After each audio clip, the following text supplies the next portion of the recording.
Hey Mustangs, welcome back to another episode of The Spill. It's Thursday, April 18th, 2019. I'm your host, Riley Green, and I'm here with Kristen Anderson. On this episode of The Spill, we'll be reporting on two different men getting arrested and a new Tennessee bill. Stay tuned for the latest.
In world news, a U.S. man and his partner could face the death penalty after they were accused of building a sea home off Thailand.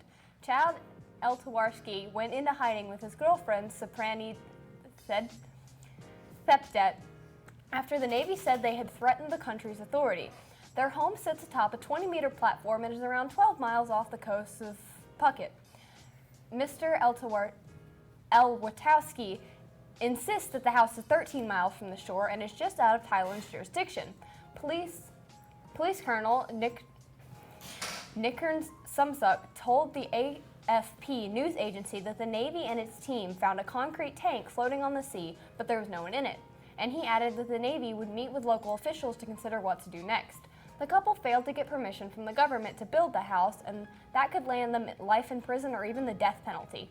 They belong to the so-called seasteading movement, which promotes the construction of homes on the international waters so they are not subject to any country's law. These homes aren't exactly uncommon. Some of them have even declared their status as micronations, the most famous being Sealand, which is off the coast of Britain and has its own flag, currency, and football team. The couple has not been caught yet by Thailand officials, but it's unclear how they can defend their case. In national news, a man was arrested on Wednesday night after trying to enter St. Patrick's Cathedral in New York with gasoline, lighter fluid, and lighters. Authorities have not publicly identified the suspect, besides reporting that he is 37 years old and from New Jersey. He was inside the cathedral and spilled some gasoline when a police officer asked him to turn around. He left and shortly afterwards was detained by counterterrorism officers. The arrest comes only days after the Notre Dame Cathedral in Paris caught fire and burned for hours. It is not clear what this man's motives were or if the Notre Dame fire was intentional, but police will release the man's identity once he is charged with the crime, and there is still an ongoing investigation into the blaze at Notre Dame. In local news, the bill banning the use of handheld devices on any Tennessee road has passed. Legislation, which became law last year, made it a Class C misdemeanor to talk on your cell phone without hands-free technology in a school zone. Now, Representative John B. Holsclaw Jr. has filed legislation that would expand the law to any Tennessee road and make it an offense for anyone under 18 to drive a vehicle and talk on the cell phone, even if they are using a hands-free device. As with the school zone law, this bill would result in a $100 fine, and if the act results in an accident, that fine would be raised up to $200. The bill was introduced on Monday, and if it passes this session, it would go into effect on January 1st, 2020. And now, after the break, Riley brings us an in-depth look at something. Stay tuned for the latest.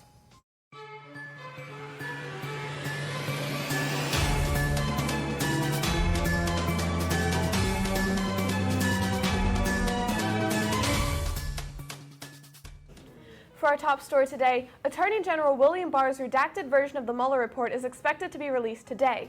The nearly 400-page report will detail the findings of the special counsel investigation on whether the president colluded with Russia during the 2016 campaign season.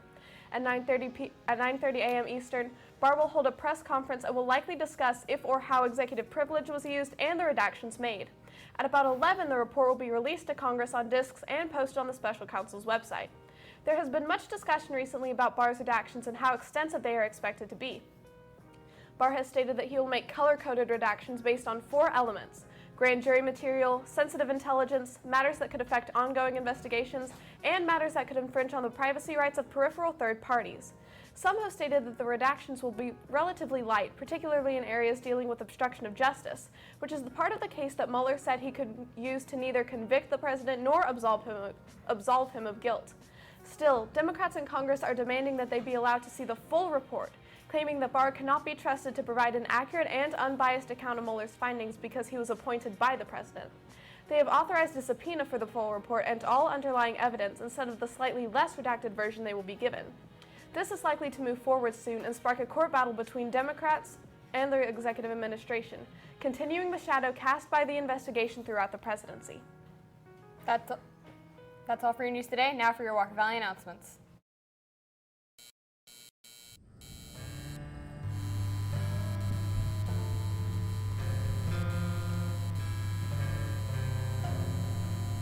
School will be closed tomorrow and Monday because of Good Friday and Easter Monday. There's a chamber choir concert on April 23rd at 7 p.m. here in the auditorium. Come out and support your Walker Valley Choir. The Walker Valley Dance Team is having tryouts on April 23rd, 24th, and 25th from 3:45 to 5:30, and auditions are on the 26th at 4 p.m. To pick up a packet, stop by room MCLA 3 or the main office. The Special Olympics meeting has been changed to next Wednesday, April 24th during MAP. The Walker Valley Woodworking Workshop will begin in August for the 2019-2020 school year. This will be open for any Walker Valley student interested in woodworking. You'll learn basic skills for woodworking and how to use a variety of tools. There will be an informational meeting on Wednesday, May 1st, right after school in G105. To kick off the club, there will be a summer workshop from June 3rd to the 6th from 8 a.m. to noon. You even get to take home what you make. The workshop is free of charge and sign up is first come, first serve. But there is limited space available, so see Mr. Justice in G105 for more information or to sign up. That's all for your school announcements. Now for your pop culture news. Yeah. Whoa. Yeah. It's Lobo. PNB Rock. These words gon' choose as a fight. Cause they not running in the race. They not running in the race. They not running in the race. These hoes gon' choose as a fight. Cause they not running in the race. They not running in the race. It's Lobo. Yeah. It's Lobo. I woke up this morning, put my neck on froze. Put up in some shit in all them bad jokes. I can't f with you cause you be fine. Yeah. I do what I want because I'm ballin'. I ball. Yeah. Hey, all of my diamonds on blow. Okay. Up the yeah. You know you won't go. All of my gon' go. Woke up this morning, put my neck on froze. Put up in some shit in all them bad shows. Yeah. I just bought my mom a new Porsche. Not for real, I did. Dropped out of college and hopped straight off the porch. I said my brother blood so big he need a torch. Like that. I got my first Mercedes Benz and drove it straight off the course. Cause I do not follow no rules. 600K for my jewels, 100K for my bar. Let it hang over my heart. I bought chains for all my with a thought I signed 17. Where did you find you? For real? I don't got time. No time. No.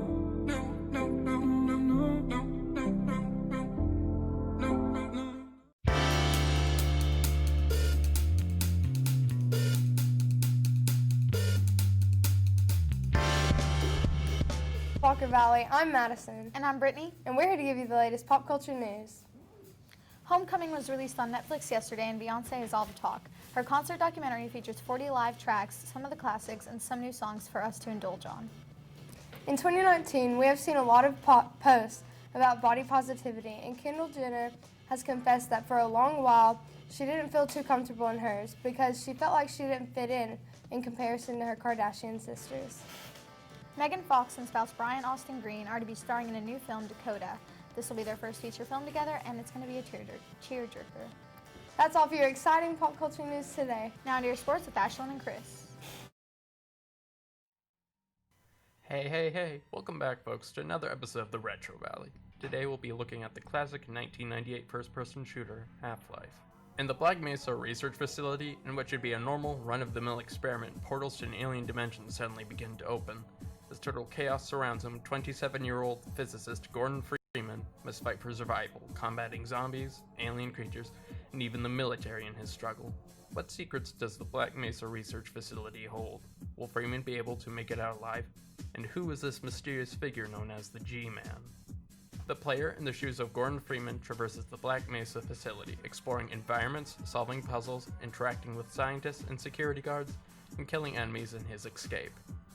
One of the most impressive things about the game is the variety of set pieces. Going down a moving platform while enemies attack you, destroying a tentacle monster, and firing a rocket into space.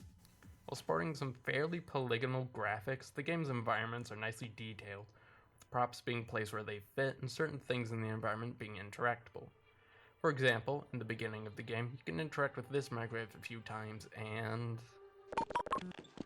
My God, what are you doing? Gameplay-wise, the player will be killing enemies and solving puzzles, with occasional platforming sprinkled throughout. The puzzles aren't usually difficult, with most of them just having the player flip switches, climbing through vents, and pushing boxes. Platforming, while not terrible, could be better, with it sometimes being difficult for you to gauge how far away a platform is. When it comes to combat, the player will be fighting enemies like zombies, bull squids, alien slaves, and soldiers from the military. Combat can get hard at times, with enemies being able to flank and overwhelm the player. Luckily, you have a good amount of weapons at your disposal for the situations you find yourself in. Starting with a crowbar, you'll get your hands on grenades, a SPAS-12, an MP5, a rocket launcher, an alien hornet gun, experimental laser weapons, along with other pieces of deadly equipment. Most of the weapons are fun to use, with them dishing out the hurt on enemies and having good sound effects. Since I mentioned it, Half-Life's soundwork is something it does well. While you're not going to be hearing it often, the soundtrack does fit with what you're doing in-game. The sound effects, such as weapons, enemies, and ambience, are well done. When it comes to the voice acting, well... Why do we all have to wear these ridiculous ties?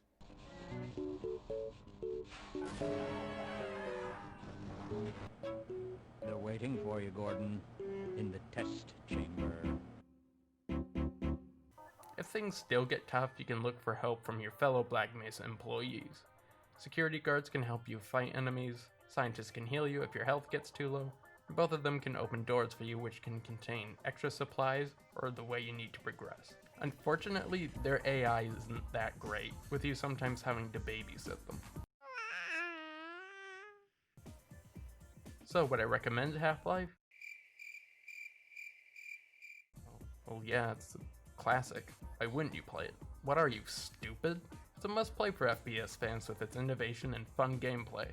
There is also a 2001 PlayStation 2 port, sporting new models and a co-op campaign. There's also a fan-made remake released in 2015 simply called Black Mesa. Sporting beautiful graphics and various improvements, this version will soon be receiving the Zen update, adding the final act of the original game to this version. There's also Half-Life Source, but it's just Half-Life port without Source engine. Now for this episode's piece of random trivia.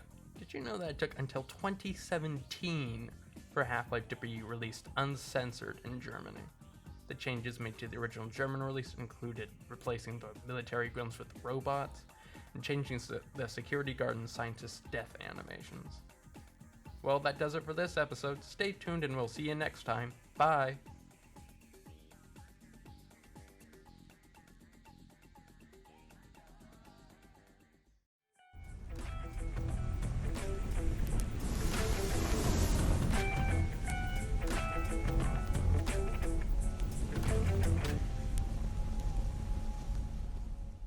What's up, Mustangs? I'm Chris. I'm here with my co-host Ashlyn, and we're here today to give you your daily sports news.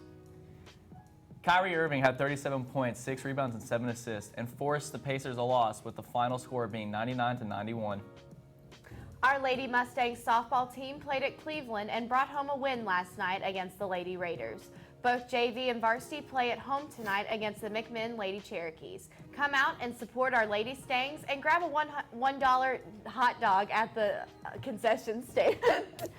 The Houston Rockets defeated the Utah Jazz 118-98, with James Harden with a 32-point triple-double, and the Rockets lead the series 2-0.